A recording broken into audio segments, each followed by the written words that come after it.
Assalamualaikum warahmatullahi wabarakatuh.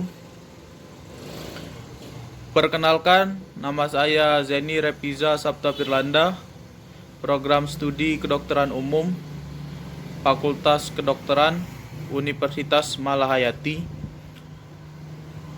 Nomor pokok mahasiswa 183101777, Blok Neuroscience, kelompok 16.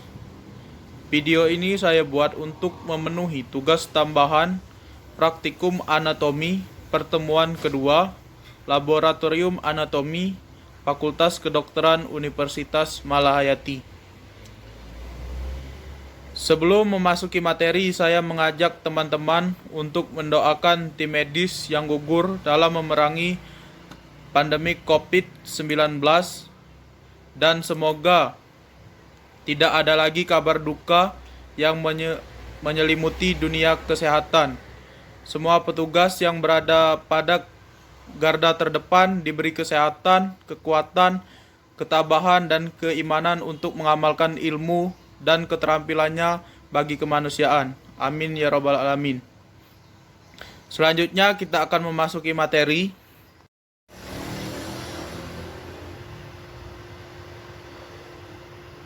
Baiklah, selanjutnya kita akan memasuki materi. Materi pertemuan 2 praktikum anatomi adalah cerebrum.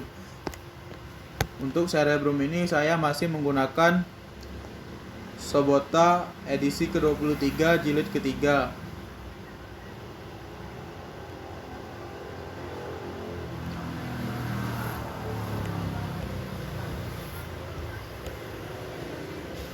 Nah, cerebrum. Di cerebrum ini terdapat beberapa bagian, ya, antara lain sulcus frontalis superior, sulcus frontalis inferior, sulcus praecentralis, sulcus centralis, sulcus postcentralis, sulcus intraparietalis, sulcus singulis, sulcus parieto-occipitalis, polus occipitalis, lobulus parietalis inferior, lobulus parietalis superior, gyrus angularis, gyrus supramarginalis, gyrus postcentralis, gyrus praecentralis, gyrus frontalis medius, gyrus frontalis superior, polus frontalis, dan fissura longitudinalis cerebri.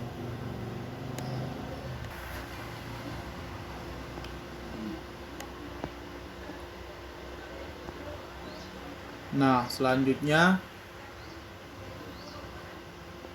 kita akan ke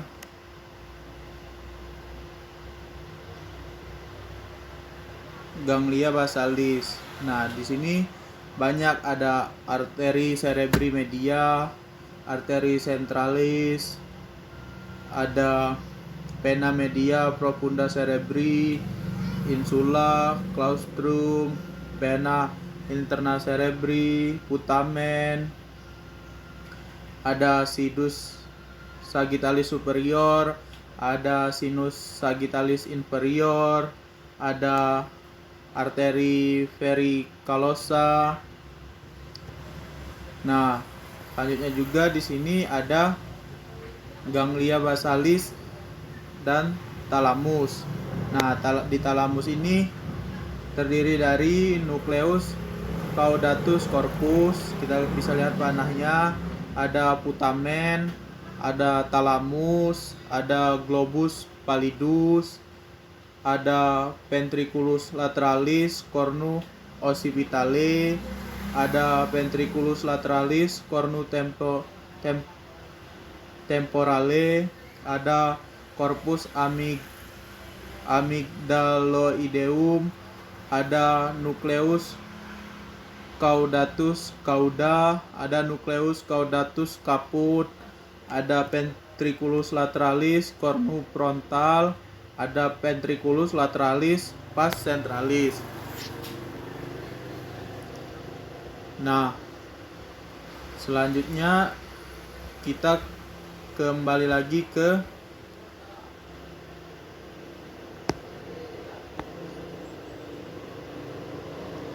cerebrum atau otak. Nah, di sini ada encephalon. Nah, encephalon atau otak ini dibagi menjadi 3, yaitu depan, tengah, dan belakang. Nah, encephalon yang pertama itu ada prosencephalon, mesencephalon, rhombencephalon. Nah, yang pertama akan kita bahas prosencephalon. Prosencephalon ini dibagi lagi menjadi 2, telencephalon sama diencephalon. Nah, telencephalon ini biasa dikenal dengan otak besar. Dia 2 hemisfer dipisah dengan fissura longitudinalis cerebri. Nah, kalau yang diencephalon ini dia epitalamus, talamus, dan hipotalamus. Nah, selanjutnya ada encephalon, mesencephalon, atau yang biasa kita kenal dengan otak tengah. Nah, selanjutnya yang terakhir ada rhombencephalon atau otak belakang. Nah, otak belakang ini dibagi lagi menjadi 3. Nah, ada pons, cerebellum atau mesencephalon, medulla oblongata atau mielencephalon. Ini kita bisa lihat panahnya. Untuk medulla oblongata ini yang berwarna merah, cerebellum yang pons yang berwarna abu-abu keputihan. Nah, di sini juga ada medulla spinalis yang berwarna kuning.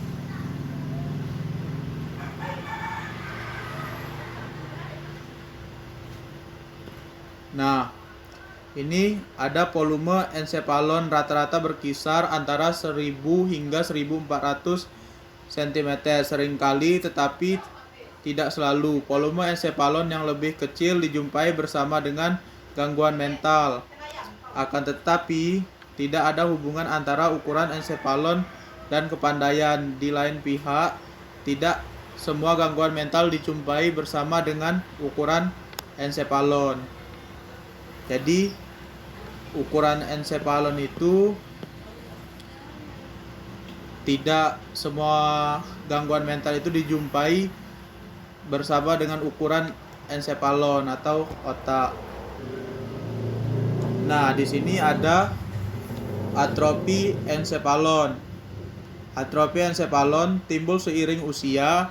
Hal ini terjadi kebersamaan dengan pembesaran sulki dan penyempitan giri. Kesulitan mengingat yang timbul secara bertahap seiring bertambahnya usia, tidak secara langsung disebabkan oleh atrofi encephalon, tetapi terutama oleh sebab durasi fase tidur gelombang pendek, tidur dalam yang lebih pendek.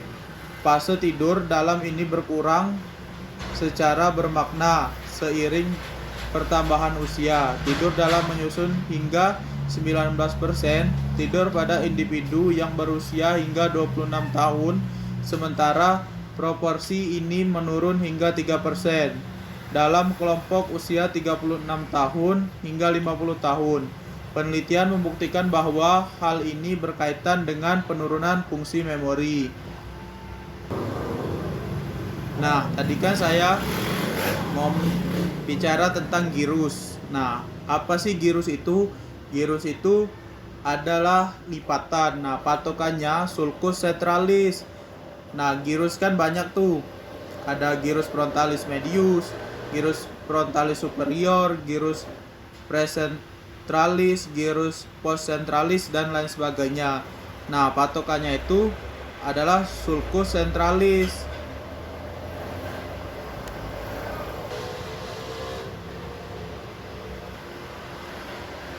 Nah, si hemisfer ini tadi, hemisfer yang berada di otak depan ini tadi, dia tuh akan kebentuk pada minggu kelima dalam kandungan. Nah, embriologi hemisfer ini adalah telencephalon, korteks cerebri, fungsi luhur. Nah, di sini ada arteri centralis anterolateralis. Nah, bercabang dari arteri cerebri media dengan sudut yang hampir tegak lurus. Ini membuatnya mudah mengalami turbulensi aliran darah, dan mudah terbentuk plak arteriosklerotik sekunder di tempat ini. Penderita tekanan darah tinggi, hipertensi arterial, sering kali menderita oklusi di tempat-tempat percabangan yang seperti ini. Oklusi serta perdarahan dari pembuluh darah ini menyebabkan nekrosis di daerah-daerah ganglia basalis dan kapsula interna, sehingga timbul hemiplegia kontralateral. Bergantung lokasi kerusakan ganglia basalis, bisa timbul gangguan gerakan hiper atau hipokinetik berat, distonia. Apa sih bedanya Parkinson? Nah, selanjutnya di sini ada ventriculus tertius dan diencephalon. Nah, di sini banyak ada lamina terminalis, ada commissura anterior, ada glandula pinealis, commissura posterior, dan lain-lain.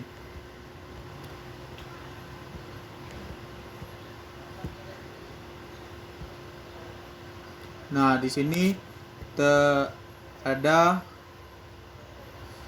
gyrus tadi. Nah, gyrus hemispherium cerebri. Banyak bagian-bagian gyrusnya di sini cukup jelas.